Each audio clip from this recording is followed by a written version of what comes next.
Hi everybody, I'm Tim from troutandfeather.com, and in this fly tying tutorial we're going to tie a modified Guide's Choice hare's ear. Stay tuned.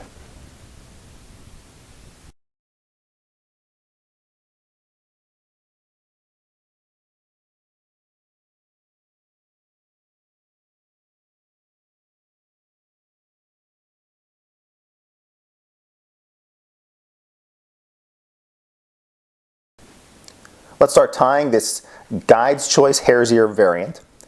In my Stonfo transformer vise, I have a hook from Allen Fly Fishing. It's a jig hook and it's their J100BL. It's a barbless hook. I really like it. I'm tying it today in a size 14, though I will vary this pattern anywhere between sizes 8 the whole way down to a size 20. In those smaller sizes, we're talking 18s and 20s, I won't stick with the jig hook. Instead, you can just use a standard nymph hook. I have a tungsten slotted bead on here today. The color is copper and the size is about 2.5 millimeters.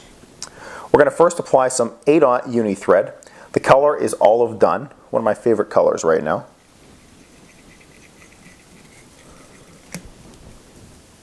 And the first material after the thread is going to be the tailing fibers.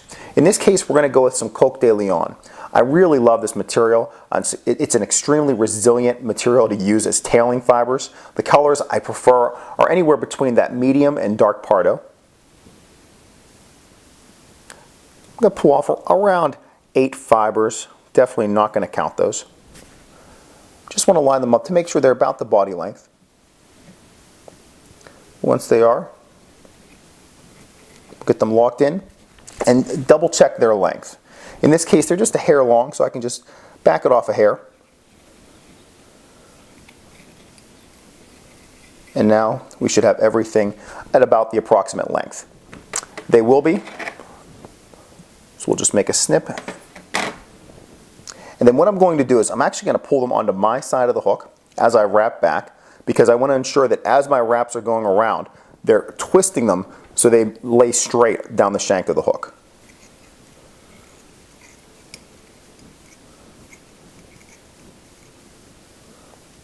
Once we get to about the spot where the barb would be, I'm going to stop and I'm going to tie in a piece of wire. This is going to be the ribbing. The wire is another Uni product.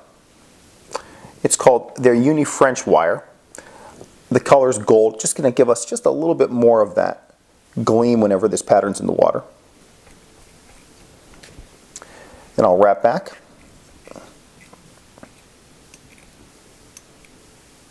And we're going to add in our body material. For the body, I'm going to stick with the standard hare's ear dubbing.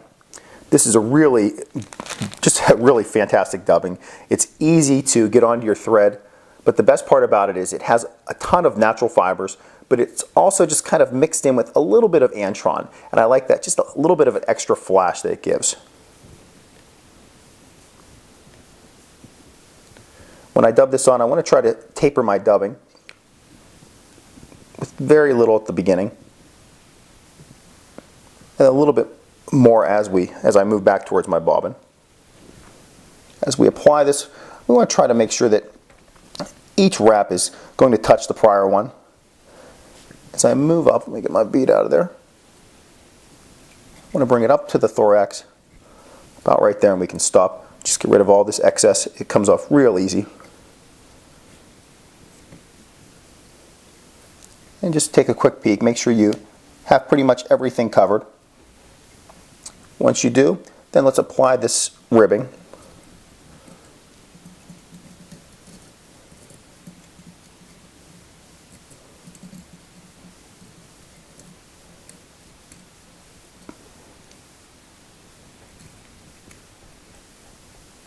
Once I know that ribbing is locked, I'm just going to helicopter it away.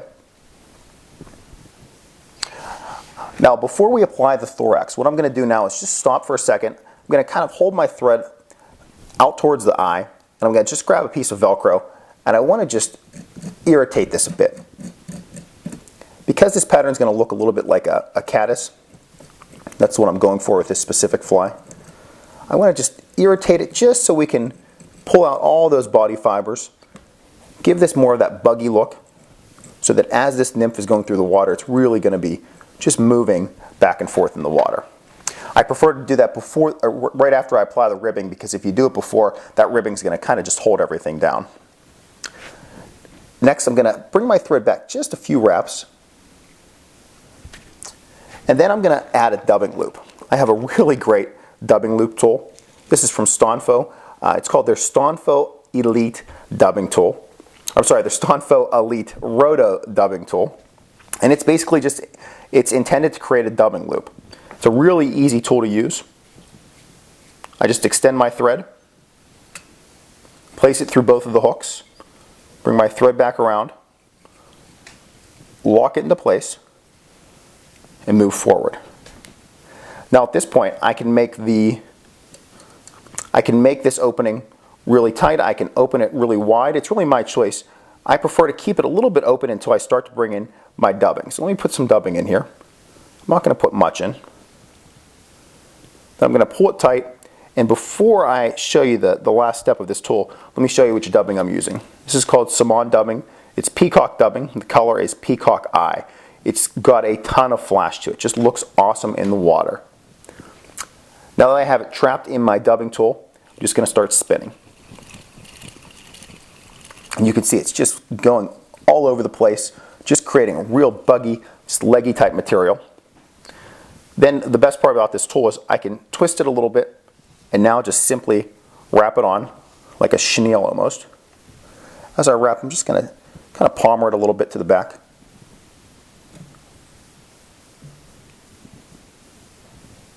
And that's all I need. It's just a few wraps.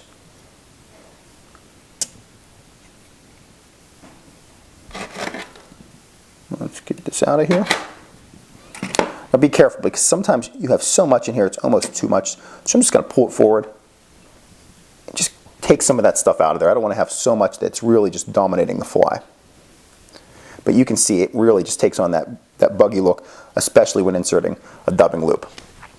All right, finally we're going to add the last material, and that is going to be our legs. For those, I'm going to use a Hungarian partridge feather. I already have it prepped, and by prepped what I mean is I'm holding on to the stem, the lower end of the stem. I've removed all those fluffy feathers at the bottom. I've picked off one entire side. Then on the other side, and whenever the feather's looking at me with the bend towards me, on the right side of that feather, or I'm sorry, the right side of the stem, I've taken all the fibers and just kind of stroked them down, and I've left just a little bit at the top. That little section at the top is going to be my tie-in point. Then I'm going to grab a pair of hackle pliers on the bottom and wrap just one entire way around. I really don't prefer a lot of materials, a lot of legs on these flies. So I'm going to first just lock in with that spot. All you need is a couple wraps. Let's trim that out of there.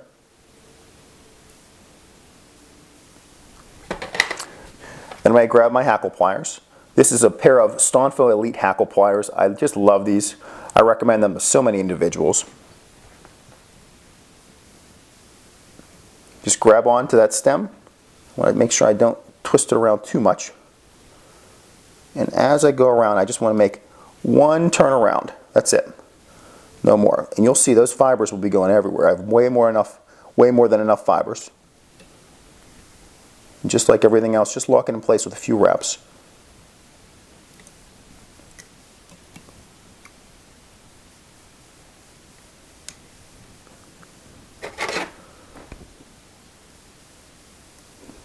Trim the excess.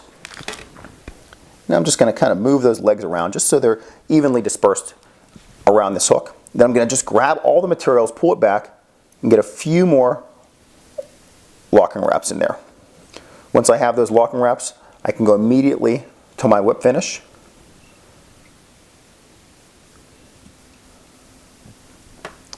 There's one set. I might grab a little bit of head cement. This is Sally Hansen. Just apply a little bit directly onto the thread. Work that in there. Go to my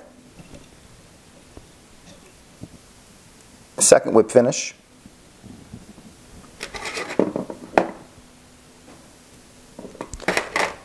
And there we go. There is the completed pattern. This has just a great look to it. What's nice about tying them on this jig hook, we don't have to worry about the wing case. We can get away with tying them in the round. And the absolute best, the best thing I can say about this pattern is that we can vary it so much. In fact, I call this a variant. I'm going to talk a little bit more about that now in the next section. Now that we've finished tying this fly, let's talk a little bit more about the pattern. And I want to first start by talking about the word variant that I added to the title. The reason I added that word was to let everyone know that I've modified the original slightly.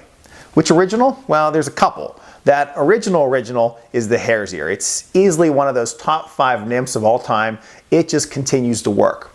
But over the last few years, there have been some bells and whistles added to that, and this Guide's Choice hare's ear has just really risen in popularity. The reason it's so popular is because it's catching so many fish in the country and around the world.